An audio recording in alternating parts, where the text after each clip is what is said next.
నమస్తే, welcome to one TV news.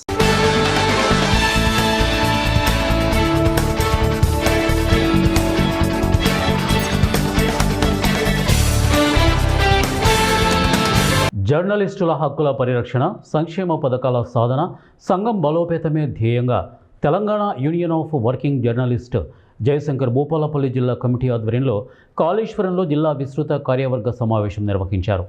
జిల్లా అధ్యక్షుడు ఖ్యాతం సతీష్ కుమార్, ప్రధాన కార్యదర్శి సామంతుల శ్యామ్, హెల్త్ కార్డు సభ్యుడు సామల శ్రీనివాస్ నేతృత్వంలో జరిగినటువంటి సమావేశానికి రాష్ట్ర ఉపాధ్యక్షుడు గాడిపల్లి మధు, రాష్ట్ర కార్యవర్గ సభ్యుడు కంకణాల సంతోష్ ముఖ్య అతిథులుగా హాజరయ్యారు. ఇటీవల మృతి చెందినటువంటి జర్నలిస్టులను స్మరించుకుంటూ 2 నిమిషాలు మౌనం పాటించారు.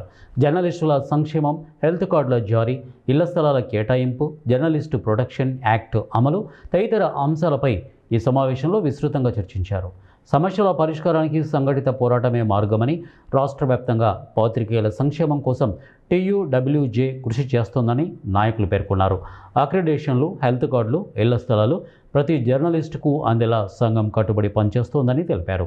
జర్నలిస్టుల హక్కుల సాధనలో TUWJ చేసిన సేవలను గుర్తు చేస్తూ ప్రతి పాత్రికేయుడు సంఘంతో అనుబంధం పెంచుకోవాలని పిలుపునిచ్చారు.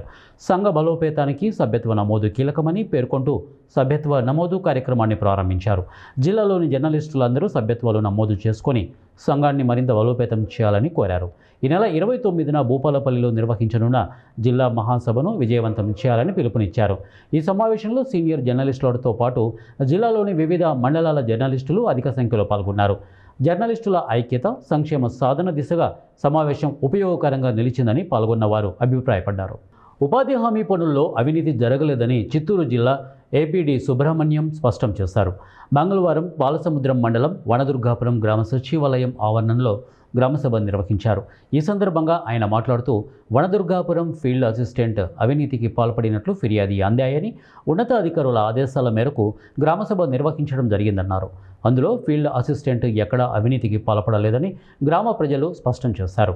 దీనిపై ఉన్నతాధికారులకు రిపోర్టు అందించి నిజ నిర్ధారణ నిర్ణయించి చర్యలు తీసుకుంటామని తెలిపారు. జిల్లాలో ఎక్కడైనా ఫీల్డ్ అసిస్టెంట్లు అవినీతికి పాల్పడితే తమ దృష్టికి తీసుకొస్తే వారిపై కఠిన చర్యలు తీసుకుంటామని తెలిపారు. స్థానిక కూటమి నాయకులు మాట్లాడుతూ కూటమి ప్రభుత్వం చేస్తున్నటువంటి అభివృద్ధి ఓర్వలేక కొంతమంది బురద జల్లే ప్రయత్నం చేస్తున్నారని, ఈ మానుకోవాలని అన్నారు. తర్వాత కూటమి ప్రభుత్వంలో ఎక్కడ అవినీతికి తావులేదని, లేనిపోని ఆరోపణలు చేయడం సరికాదని వారన్నారు. వనదుర్గాపురంలో ఎన్నో అభివృద్ధి కార్యక్రమాలను ఎమ్మెల్యే డాక్టర్ థామస్ సారథ్యంలో చేశామని అన్నారు. వాల్యూ ఉంది అనేది అందరూ కూడా ఇంతవరకే కూడా విచారం చేసి నిర్ధారణ చేసుకున్న వాళ్ళే. మీరు కూడా ఈరోజు ఆ కంప్లైంట్ కమిషనర్ గారికి ఎందుకు రాబోయిందంటే, అతను ఇక్కడెక్కడ కంప్లైంట్ చేయలేకుండా అక్కడికి వెళ్ళాడు. ఎందుకురా వెళ్ళాడంటే, ఈ ఫీల్డ్ అసిస్టెంట్ అనే అమ్మాయిని వాళ్ళు టార్చర్ చేశారు. ఎప్పుడో సంవత్సరం ముందు అదే పనిగా టార్చర్ చేసి కొన్ని పేపర్లలో 33 పేపర్ కటింగ్స్తో కలెక్టర్ గారికి కంప్లైంట్ ఇచ్చింది. ఆ అమ్మాయి ఎత్తుకొని నన్ను ఈ విధంగా ఇబ్బంది పెడుతున్నారు అనేసి అని చెప్పి ఆ కంప్లైంట్ ఇమ్మీడియట్గా ICDS PD గారికి ఫార్వర్డ్ చేసి, మీరు పోయి SI గారితో మాట్లాడి వాస్తవాలు ధృవీకరించి FIR కట్టండి అని ఆ అమ్మాయిని పంపించారు. ఆ అమ్మాయి అంతకుముందు కంప్లైంట్ ముందు ఈ గ్రామంలోనే ఉంది, ఈ గ్రామ నివాసస్తురాలే.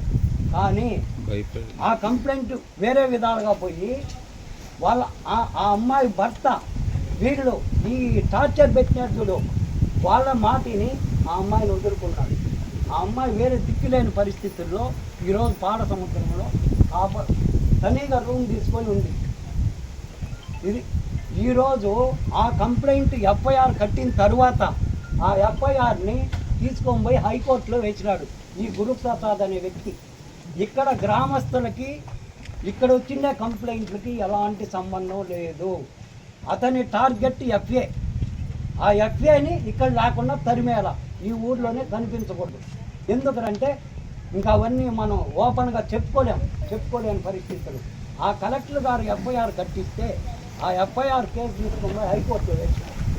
ఆ హైకోర్టులో వేసిన కంప్లైంట్ ఆ కేసుని వాపస్ తీసుకుంటేనే ఆ అమ్మాయి ఇక్కడ పని చేయాలా, లేకుంటే పని చేయకుండా ఇదే MPDO కార్యాలయంలో వచ్చి కూర్చొని అతను డిమాండ్ చేసిండారు. ఏమని, ఆ కంప్లైంట్ వాపస్ తీసుకుంటే ఆ అమ్మాయి ఏమైనా చేసుకోవచ్చు, డ్యూటీ చేసుకోవచ్చు, లేకుంటే మేము వదలం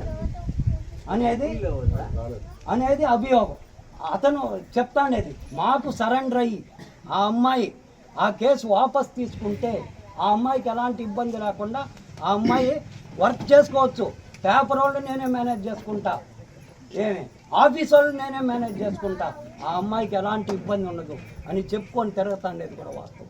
ఇంతటికి కంప్లైంట్ హోల్డరు స్థిరంగా ఈ గ్రామంలో ఉండేవాడు కాదు. కావాలనే ఈ అమ్మాయి మీద అభియోగాలు ఈ విధంగా చేసుకొని వచ్చినాడు కాబట్టి ఈ కంప్లైంట్ మీకు వచ్చింది. దీని హైదరాబాద్ బులియన్ మార్కెట్లో బంగారం ధరలు స్వల్పంగా పెరిగాయి. గత కొన్ని రోజులుగా వరుసగా తగ్గుముఖం పట్టినటువంటి పసిడి ధరలు బుధవారం ఉదయం ట్రేడింగ్లో స్వల్ప పెరుగుదలను నమోదు చేశాయి. అయితే బంగారం ధరకు భిన్నంగా వెండి ధరలు మాత్రం స్వల్పంగా తగ్గాయి. బుధవారం ఉదయం ట్రేడింగ్ వివరాల ప్రకారం 10 గ్రాముల 24 క్యారెట్ల బంగారము ధర 10 రూపాయలు పెరిగి అంటే దాదాపుగా 1,53,170కి చేరింది. మంగళవారం ముగింపు సమయానికి ఈ ధర 1,53,160గా ఉంది. అదేవిధంగా 22 క్యారెట్ల బంగారం ధర కూడా 10 గ్రాములకు 10 రూపాయల మేర పెరిగి 1,40,410 రూపాయల వద్ద నిలిచింది. ఇక 18 క్యారెట్ల బంగారము ధర 1,14,880గా నమోదైంది. మరోవైపు వెండి ధరలో స్వల్ప తగ్గుదల కనిపించింది. 100 గ్రాముల వెండిపై 10 రూపాయలు తగ్గి 26,990కి చేరింది. ఇక కిలో వెండి ధర 100 రూపాయల మేర క్షీణించింది. 2,69,900 వద్ద కొనసాగుతుంది. మహారాష్ట్ర తెలంగాణ సరిహద్దుకు 80 కిలోమీటర్ల దూరంలో ఛత్తీస్గఢ్ నుంచి వచ్చినటువంటి ఏనుగుల గుంపు సంచరిస్తోంది. దీంతో సరిహద్దు గ్రామాల ప్రజలు భయాందోళన చెందుతున్నారు. తెలంగాణ అటవీ అధికారులు మహారాష్ట్ర అధికారులతో కలిసి వీటి కదలికలను నిశ్చితంగా గమనిస్తున్నారు. ప్రస్తుతానికి ఏనుగుల దిశ మన రాష్ట్రం వైపు లేనప్పటికీ సరిహద్దు ప్రజలు అప్రమత్తంగా ఉండాలని అధికారులు సూచించారు. ఆఫ్ఘనిస్తాన్, పాకిస్తాన్ మధ్య సరిహద్దు వివాదాలు తీవ్రమయ్యాయి. ఆఫ్ఘాన్ ప్రభుత్వం ఆరోపణల ప్రకారం పాకిస్తాన్ సైన్యం సరిహద్దు దాటి వైమానిక దాడులు నిర్వహించింది. అసోసియేటెడ్ ప్రెస్ నివేదికల ప్రకారం ఈ దాడిలో కనీసం 13 మంది పౌరులు మరణించగా 14 మంది గాయపడ్డారు. ఇది ఇటీవల కాలంలో ఇరు దేశాల మధ్య జరిగినటువంటి అత్యంత ఘోరమైన ఘర్షణలో ఒకటిగా పరిగణించబడుతోంది. ప్రముఖ దర్శకుడు పద్మశ్రీ పురస్కార గ్రహీత భారతీరాజ మరణం భారతీయ చిత్ర పరిశ్రమకు తీరని లోటని ఆంధ్రప్రదేశ్ ఉప ముఖ్యమంత్రి పవన్ కళ్యాణ్ పేర్కొన్నారు. భారతీరాజ మరణ వార్త తనను తీవ్ర దిగ్భ్రాంతికి గురి చేసిందని ఆయన తెలిపారు. ఈ సందర్భంగా భారతీరాజాకు ఘన నివాళులు అర్పిస్తూ ఆయన కుటుంబ సభ్యులకు, అభిమానులకు ప్రగాఢ సానుభూతి తెలియజేశారు. భారతీరాజా తన అసాధారణ చిత్రాలతో కేవలం తమిళ ప్రేక్షకులనే కాదు, తెలుగు, హిందీ, కన్నడ భాషల ప్రేక్షకుల హృదయాలను కూడా గెలుచుకున్నారని పవన్ కళ్యాణ్ గుర్తు చేశారు. 6 జాతీయ అవార్డులు అందుకున్నటువంటి ఆయన భారతీయ సినీ చరిత్రలో తనకంటూ ప్రత్యేకమైన ముద్ర వేశారని కొనియాడారు. తెలుగు ప్రేక్షకులకు భారతీరాజా అందించినటువంటి చిత్రాలు ఎప్పటికీ చిరస్మరణీయంగా నిలిచిపోతాయని పవన్ కళ్యాణ్ అన్నారు. ముఖ్యంగా మెగాస్టార్ చిరంజీవితో తెరకెక్కించిన భక్తిరస చిత్రం ఆరాధన, జాతీయ పురస్కారం అందుకున్నటువంటి సీతాకోకచిలుక వంటి చిత్రాలు తరతరాల ప్రేక్షకుల హృదయాల్లో నిలిచిపోయాయని పేర్కొన్నారు. గ్రామీణ జీవన విధానాన్ని, మానవ సంబంధాలను అత్యంత సహజంగా వెండితెరపై ఆవిష్కరించిన దర్శకుడిగా భారతీరాజా ప్రత్యేక గుర్తింపు పొందారని పవన్ కళ్యాణ్ అన్నారు. దర్శకుడిగా మాత్రమే కాకుండా కొత్త ప్రతిభను వెలికి తీసినటువంటి గురువుగా కూడా భారతీరాజా సేవలు చిరస్మరణీయమని పవన్ కళ్యాణ్ పేర్కొన్నారు. చివరగా భారతీరాజా ఆత్మకు శాంతి చేకూరాలని ప్రార్థిస్తూ ఆయన కుటుంబ సభ్యులకు, అభిమానులకు తన ప్రగాఢ సంతాపాన్ని పవన్ కళ్యాణ్ తెలియజేశారు. ఓం శాంతి అంటూ తన పోస్టుని ముగించారు. దిగ్గజ దర్శకుడు భారతీరాజా మృతిపై వైసీపీ అధినేత వైఎస్ జగన్ తీవ్ర దిగ్భ్రాంతిని వ్యక్తం చేశారు. మానవ సంబంధాలను అత్యంత సహజంగా వెండితెరపై ఆవిష్కరించినటువంటి దర్శకుడు భారతీరాజా అని ప్రశంసలు కురిపించారు. ఆయన మరణం దక్షిణ భారత సినీ పరిశ్రమకు, కళారంగానికి తీరని లోటు అని వ్యాఖ్యానించారు. దర్శకుడిగా, నటుడిగా అనేక తరాల సినీ అభిమానులను ప్రభావితం చేశారని జగన్ పేర్కొన్నారు. కామారెడ్డి జిల్లా ప్రొహిబిషన్ మరియు ఎక్సైజ్ అధికారి బి హనుమంతరావు ఆదేశాల మేరకు కామారెడ్డి ఎక్సైజ్ స్టేషన్ అధికారులు రైల్వే స్టేషన్లో ముమ్మర తనిఖీలు చేపట్టారు. సంబల్పూర్ నుండి నాందేడ్ వెళ్లే నాగవల్లి ఎక్స్ప్రెస్లో తనిఖీలు చేస్తుండగా 2 అనుమానాస్పద వ్యక్తులు పట్టుబడ్డారు. వారిని తనిఖీ చేయగా వారి వద్ద నుండి 10 కిలోల ఎండు గంజాయి లభ్యమైంది. ఇక నిందితులు మహారాష్ట్రలోని జాల్నా జిల్లాకు చెందినటువంటి సునీల్ మరియు ప్రవీణ్గా గుర్తించారు. నిందితులు ఒడిశాలోని రాయగఢ్లో ఈ ఎండు గంజాయిని కొనుగోలు చేసి మహారాష్ట్రకు తరలిస్తుండగా పట్టుబడినట్లు Kamareddy excise CI CH Sampath Krishna తెలిపారు. నిందితులిద్దరిని అరెస్టు చేసి రిమాండ్కు తరలించారు. ఈ తనిఖీలలో excise CI CH Sampath Krishna, SIM Vikram Kumar, head constable John, Balavantharao, Farooq మరియు సిబ్బంది రాజు, పవన్ రెడ్డి, బాబు, శరత్, వందన తదితరులు పాల్గొన్నారు. నాగవరం ఎక్స్ప్రెస్లో తనిఖీలు చేస్తున్నప్పుడు ఇద్దరు అనుమానాస్పద వ్యక్తులు మమ్మల్ని చూసి పారిపోతుండే ప్రయత్నం చేసిండ్రు. వాళ్ళని కామారెడ్డి స్టేషన్ దగ్గర వాళ్ళని పట్టుకొని తనిఖీలు చేస్తున్నప్పుడు వాళ్ళ దగ్గర 2 బ్యాగులలో కూడా చెరొక బ్యాగ్ దగ్గర ఒకరి దగ్గర 5 కిలోల చొప్పున గంజాయి 2 గంజాయి దొరికింది. వీళ్ళు మహారాష్ట్రకు సంబంధించిన వాళ్ళు. మహారాష్ట్రలో జాల్నా జిల్లాకు సంబంధించిన వాళ్ళు. నిందితుల పేరు వచ్చేసి సునీల్ ఒకటి, రెండో పేరు ప్రవీణ్. వీళ్ళు ఒరిస్సా దగ్గర ఈ గాంజాయిని కొనుగోలు చేసి మహారాష్ట్రకు సరఫరా చేసే ప్రయత్నం చేశారు. ఆ లోపే మనకు మధ్యలో ఇన్ఫర్మేషన్ బట్టి దొరికింది. ఎటువంటి రవాణా చేసిన ఇన్వెస్ట్ కూడా కఠిన చర్యలు తీసుకోవాలి. కర్నూలు జిల్లా కోసగిలో ఉన్న భూగేని చెరువు ప్రాంతంలో ఇటీవల 48 లక్షల వ్యయంతో మంత్రాలయం టీడీపీ ఇన్ఛార్జ్ ఎన్ రాఘవేంద్రారెడ్డి ప్రారంభించారు. ఈ సందర్భంగా అభివృద్ధి పనులను మంత్రాలయం టీడీపీ ఇన్ఛార్జ్ ఎన్ రాఘవేంద్రారెడ్డి తనయులు, యువ నాయకులు ఎన్ రాకేష్ రెడ్డి మంగళవారం చెరువులో జరుగుతున్నటువంటి పనులను స్థానిక నాయకులతో కలిసి పరిశీలించారు. ఈ సందర్భంగా వారు మాట్లాడుతూ చెరువు పరిసర ప్రాంతాల్లో చేపడుతున్న అభివృద్ధి పనుల పురోగతిని యువ నాయకులు, అధికారులను, స్థానిక నాయకులను అడిగి తెలుసుకున్నారు.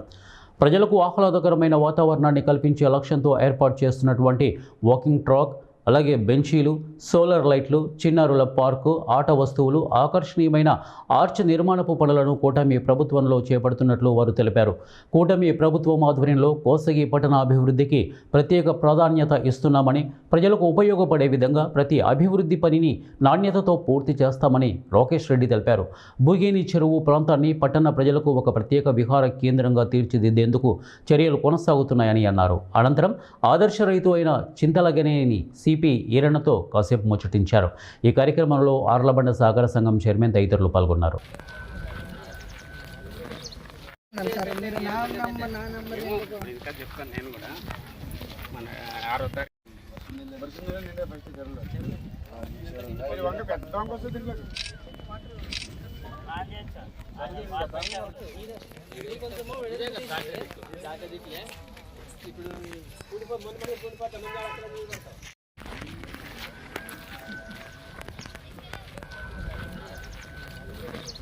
కర్నూలు 3వ పట్టణ పోలీస్ స్టేషన్లో 41 నోటీసు పైన విచారణకు బైరెడ్డి సిద్ధార్థరెడ్డి హాజరయ్యారు.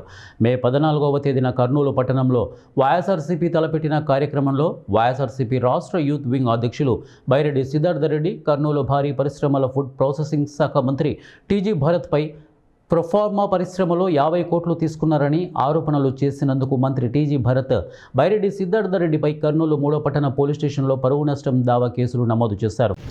దాదాపు ఒక 10 రోజులు అయిందన్న కేసు నమోదు చేసి, ఆ కేసు నమోదు చేసిన దానిపైన నాకు 41 CRP నోటీస్ ఇచ్చినారు. దాంట్లో భాగంగానే ఈరోజు విచారణకు హాజరు కమ్మని చెప్పినారు. ఆ రోజు మీటింగ్లో ఏం జరిగింది, ధర్నాలో ఏమేమి జరిగింది, ఆ రోజు చేసిన ఆరోపణలపైన వాళ్ళు క్వశ్చన్లు అడిగినారు. వాటికి ఆన్సర్ చెప్పడం జరిగింది. ఓకే, క్రైమ్ నెంబర్ 147/26 దాంట్లో విచారణలో భాగంగా ఈ కేసులో నిందితుడిగా ఉన్నటువంటి బైరెడ్డి సిద్ధార్థరెడ్డి గారికి ఆల్రెడీ నోటీస్ సర్వ్ చేయడం జరిగింది. నోటీస్ మేరకు ఈరోజు అతను పోలీస్ స్టేషన్కి విచారణ నిమిత్తం హాజరవ్వడం జరిగింది. సో విచారణలో మనం కొన్ని ప్రశ్నలు అడగడం జరిగింది. దానికి సంబంధించిన అతని దగ్గర నుంచి పూర్తి సమాధానాలు తీసుకున్న తర్వాత అతనికి మళ్ళీ తిరిగి అతను 35 Class 3 నోటీస్కి కంప్లై చేసినట్లుగా మళ్ళీ అతనితో సిగ్నేచర్స్ తీసుకొని అతను పంపించడం జరిగింది. కేసు అయితే దర్యాప్తులో ఉంది. ఇంకా కొంతమందిని విచారించాల్సిన అవసరం ఉంది ఇందులో. సో విచారణ తర్వాత తదుపరి విషయాలు తెలియజేస్తాం. Thank you. సరైన సమాధానం చెప్పారు సార్ దానికి? మనం అడిగిన ప్రశ్నలకు అన్నింటికీ కూడా సరైన సమాధానాలు వచ్చాయి.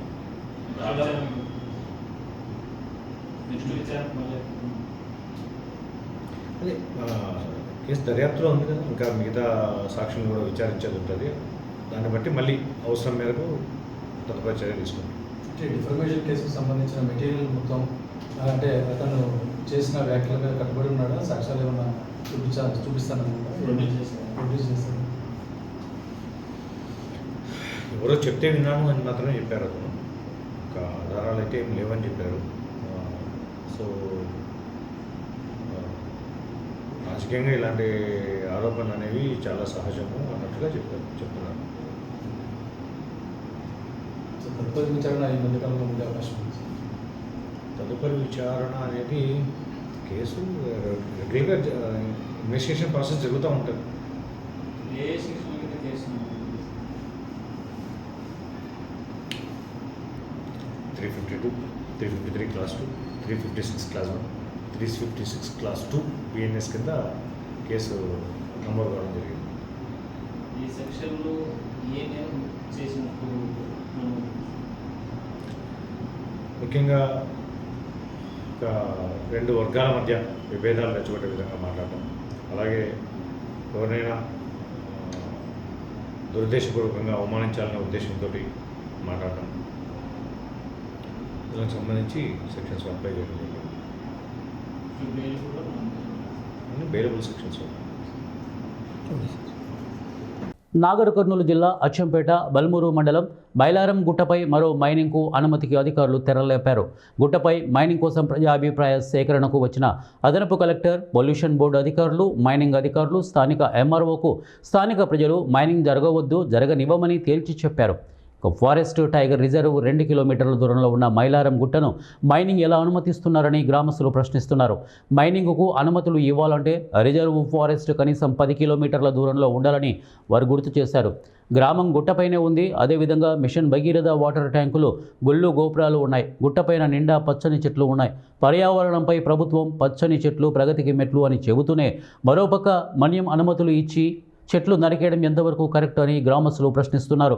ఒకరిద్దరి మెప్పు కోసం గ్రామాల ప్రజలను మనోభావాలను దెబ్బతీయాలని చూస్తున్నటువంటి ప్రజానాయకులకు తగిన బుద్ధి చెప్తామని వారు హెచ్చరించారు. ఈరోజు మనము బల్మూరు గ్రామ రెవెన్యూ పరిధిలో మైలా రాములు అనే వ్యక్తి 7.7 హెక్టార్లలో మైనింగ్ కోసం అప్లై చేసిన స్థలంలో ఈరోజు పర్యావరణానికి సంబంధించి పబ్లిక్ హీరింగ్ అనేది కండక్ట్ చేయడం జరిగింది.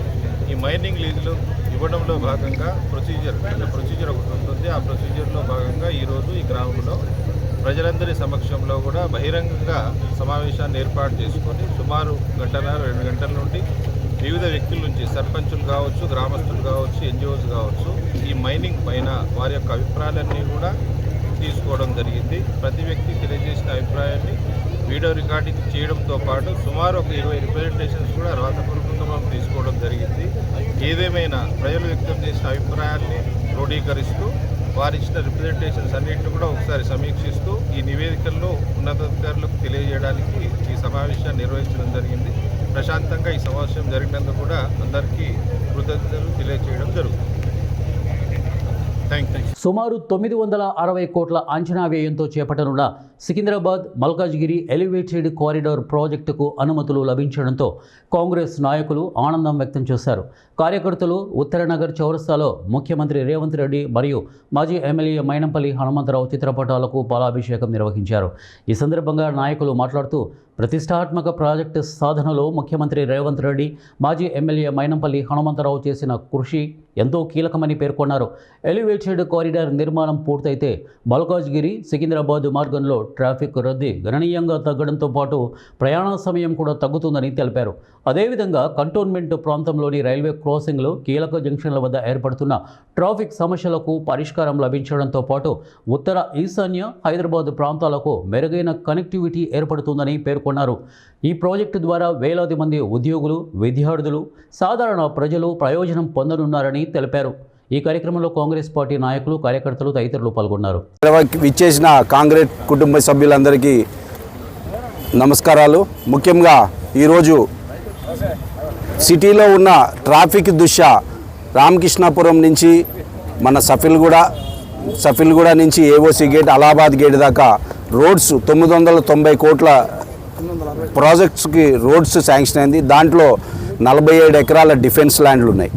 అంటే దానికి కాంపన్సేషన్ ప్రాజెక్ట్స్ కలిపి మొత్తం 996 కోట్లు. దీనికి ముఖ్యంగా ఈరోజు నాయకులకు తెలుసుకోవాల్సిన విషయం ఏంటంటే మైనంపల్లి గారు ఎమ్మెల్యేగా ఉన్నప్పుడే ఈ యొక్క ప్రాజెక్టు, ఈ ట్రాఫిక్ సమస్య, మల్కాజ్గిరిలో ఉన్న రైల్వే చక్రబంధం నుంచి అందరినీ విముక్తులు చేయడానికి ఆయన అప్పుడే గవర్నమెంట్లో ఉన్నప్పుడే, ఎమ్మెల్యేగా ఉన్నప్పుడే రిప్రజెంటేషన్ ఇవ్వడం జరిగింది. అప్పుడు జిహెచ్ఎంసీ అధికారులు 60 లక్షలు పెట్టి దాన్ని సర్వే చేయడం జరిగింది. ఏ నుంచి ఎటు రోడ్డు, ఎటు వెళ్తే మనకి ఇది అనేది. రామకృష్ణ బ్రిడ్జ్ మీద నుంచి లెఫ్ట్ సైడ్ సఫిల్గూడకి ఇచ్చి, సఫిల్గూడ నుంచి ఈ ఉత్తమ్ నగర్లో ఉన్న 100 ఫీట్ రోడ్లోంచి అలహాబాద్ గేట్లోంచి మనకి సికింద్రాబాద్కి అటాచ్ చేయడం జరిగింది. ఇంకోటి ముఖ్యంగా తెలుసుకోవాల్సింది ఏంటంటే, పాతగున్న నాయకులు ఎవరైతే ఉన్నారో ఈ ఉత్తమ్ నగర్ 100 ఫీట్ రోడ్డును కూడా కబ్జా చేయాలని ప్రయత్నం చేశారు. కొంతమంది మార్కెట్ కావాలన్నారు, కొంతమంది కమిటీ హాల్ కట్టాలని ప్రయత్నం చేస్తే అదే మాజీ ఎమ్మెల్యే గారు మైనంపల్లి హనుమంతరావు అడ్డుపడి, ఇది మనం డిఫెన్స్ కోసము, డిఫెన్స్ అప్రోచ్ రోడ్డు కోసం ఈ 100 ఫీట్ మనకి ఇది ఉన్నది, మీరు ఇట్లాంటి అన్ని కార్యక్రమాలు పెట్టకండి. ఆల్రెడీ మనం దాని ప్రాసెస్లో ఉన్నాం. ఆల్రెడీ జీఓసీని కలవడం జరిగింది 3-4 సార్లు. మీరు పాతవి వెరిఫై చేసుకోండి. ఫస్ట్ జీఓసీని కలిసి ఈ రోడ్స్ ప్రతిపాదన అంటే చివరి ప్రభుత్వం ఏమైతే ఉందో డిఫెన్స్తో సరిగ్గా సఖ్యత లేక దాని యొక్క ల్యాండ్స్ ఏదైతే మనకి రిక్వైర్మెంట్ ఉన్న 47 ఎకరాలు ఏదైతే ఉందో దానికి కాంపన్సేషన్ ఇవ్వలేక చేతులెత్తే జరిగింది. మళ్ళీ యనుమల రేవంత్ రెడ్డి గారు సీఎం అయిన తర్వాత ఆల్రెడీ ఆయన ఎంపీగా ఉన్నారు. ఇక్కడ మల్కాజ్గిరిలో ఉన్న సమస్యలన్నీ తెలుసు ఆయనకి. ఆయన ముఖ్యంగా ఈ సీఎం అయిన తర్వాత మైనంపల్లి హనుమంతరావు గారు వెళ్ళి అన్నగారిని అసెంబ్లీలో కావాలంటే చెక్ చేసుకోండి, ఆన్ రికార్డు, అసెంబ్లీ ఛాంబర్లో కలిసి అన్న ఈ రోడ్లది పరిష్కారం కావాలి మాకు, మనం ఎప్పుడో 5-6 సంవత్సరాల నుంచి కొట్లాడుతున్నాం, మీ దృష్టిలో కూడా ఉంది కాబట్టి కంపల్సరీ ఈ రోడ్లు మనం శాంక్షన్ చేయాలంటే రేవంత్ రెడ్డి గారు ఏదైతే ఎలివేటర్ కారిడార్స్ ఉన్నాయో ఆ ఆర్పీ రోడ్ నుంచి మన ప్యారడైజ్ నుంచి మన షామీర్పేట అటు మేడ్చల్ దాకా ఏదైతే ఎలివేటర్ కారిడార్స్ ఉన్నాయో దాంతోపాటు దీనికి కూడా ఆయన డిఫెన్స్ అధికారుల దగ్గర కూర్చొని దీనికి కూడా మీకు ల్యాండ్ ఎంతైతే మీరు మాకు ఇస్తున్నారో దానికి కాంపన్సేషన్గా ఒప్పించి ఈరోజు ఇది శాంక్షన్ అవడానికి ముఖ్య కారకులు మన యనుమల రేవంత్ రెడ్డి గారు. దాన్ని స్ట్రీమ్ లైన్లోకి తీసుకెళ్లే నాయకుడు ఎవరైనా ఉన్నారంటే అది మైనంపల్లి హనుమంతరావు గారు. కాబట్టి ప్రజలు తెలుసుకోవాలి ఎవరు పనిచేసే నాయకులు, ఎవరు ఆ బూట అబద్ధాలు చెప్పి బతికే నాయకులు ఎవరున్నారో చూసుకోవాలి. కాబట్టి ఈ ప్రాజెక్టుని మనకి సహకరించిన యనుమల రేవంత్ రెడ్డి గారికి, మైనంపల్లి హనుమంతరావు గారికి, మా కాంగ్రెస్ పార్టీ కుటుంబ సభ్యులు అందరి ద్వారా మరియు మల్కాజ్గిరి నియోజకవర్గ ప్రజల తరఫున అభివందనలు, ధన్యవాదాలు తెలియజేస్తున్నాను. మహిళల భద్రతే లక్ష్యంగా కూటమి ప్రభుత్వం పనిచేస్తోందని ఎమ్మెల్యే అమిలినేని అన్నారు. మహిళల భద్రతే లక్ష్యంగా కూటమి ప్రభుత్వంలో ముఖ్యమంత్రి చంద్రబాబు నాయుడు, ఉప ముఖ్యమంత్రి పవన్ కళ్యాణ్, మంత్రి నారా లోకేష్ పనిచేస్తున్నారని ఎమ్మెల్యే అమిలినేని సురేంద్రబాబు పేర్కొన్నారు. మహిళలకు భద్రత అనేది ఒక సమాజం అభివృద్ధికి అత్యంత ముఖ్యమైన అంశమని, అలాంటి మహిళలు, బాలబాలికలకు మరింత రక్షణ, స్త్రీ శక్తి యాప్ గురించి అవగాహన కోసం నేడు కళ్యాణదుర్గం పట్టణంలోని అంబేద్కర్ విగ్రహం వద్ద నుంచి పద్మావతి, గోవిందరాజులు కళ్యాణ మండపం వరకు బైక్ ర్యాలీ చేపట్టగా ముఖ్య అతిథులుగా జిల్లా SP P Jagadish, MLA Amilineni Surendra Babu పాల్గొన్నారు. ఈ సందర్భంగా ఎమ్మెల్యే అమిలినేని సురేంద్రబాబు మాట్లాడుతూ మహిళలు ఎక్కడైతే నిర్భయంగా తిరిగి స్వేచ్ఛను కల్పించి వారికి భరోసా ఇవ్వాలని, ఎక్కడా కూడా మహిళలను కించపరచకూడదనే సమాజంలో మహిళలు కూడా అన్ని రంగాల్లో రాణించేలా ప్రోత్సాహాన్ని అందించాలని తెలిపారు.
ఈ పిల్లల్ని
అట్లాగే టౌన్ అండ్ రూరల్ స్టేట్కి ఇక్కడికి వచ్చినటువంటి అందరికీ కూడా నమస్కారం.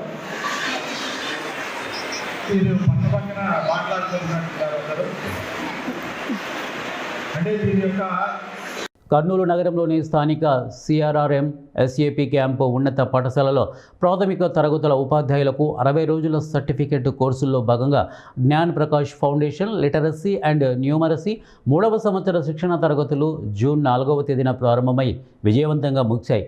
ఆఖరి రోజు శిక్షణ కార్యక్రమానికి నియోజకవర్గ పరిధిలోని 534 మంది ఉపాధ్యాయులు హాజరై చురుగ్గా భాగస్వాములయ్యారు.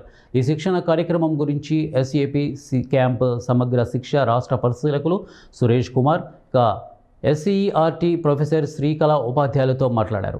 జాతీయ విద్యా విధానం మరియు ఎఫ్ఎల్ఎన్ మార్గదర్శకాల ప్రకారం ప్రాథమిక స్థాయి విద్యార్థులకు ఒత్తిడి లేని బోధన అందాలన్నారు. ఆట ఆధారిత, కృత్యాధారిత, బొమ్మల ఆధారిత విధానాల ద్వారా చైల్డ్ ఫ్రెండ్లీ వాతావరణంలో బోధన సాగాలని ఉపాధ్యాయులకు వివరించారు. ఉపాధ్యాయులు సమయపాలన పాటిస్తూ విద్యార్థులతో మమేకమై నైతిక విలువలతో కూడినటువంటి విద్యను అందించాలని పిలుపునిచ్చారు. రేపటి పౌరులను తీర్చిదిద్దే గురుతర బాధ్యత ఉపాధ్యాయులపైనే ఉందని 1 మరియు 2 తరగతుల పిల్లల్లో పునాది అభ్యాసాన్ని బలోపేతం చేస్తూ సంఖ్యా భావనను సులభంగా గుర్తించే నైపుణ్యాలను పెంపొందించాలని వారు ఆకాంక్షించారు. ఈ శిక్షణ తరగతుల నిర్వహణ SAP camp special battalion deputy superintendent of police Mehboob Basha ఉపాధ్యాయుల కృత్యాధార బోధనా పద్ధతులను పరిశీలించారు. రాష్ట్ర పరిశీలకులు సురేష్ కుమార్ ఎస్ఈఆర్టీ నుండి కళ సందర్శించి ప్రత్యేకంగా పరిశీలించారు. ఈ కార్యక్రమంలో course director MEO 1 Kurnool urban Nagachowdaiah, SAP camp CRRM high school ప్రధానోపాధ్యాయులు వెంకటరెడ్డి, ఏఎంఓ డాక్టర్ షేక్ రఫీ తదితరులు ఈ కార్యక్రమంలో పాల్గొన్నారు. ఈ శిక్షణను విజయవంతంగా నిర్వహించారు.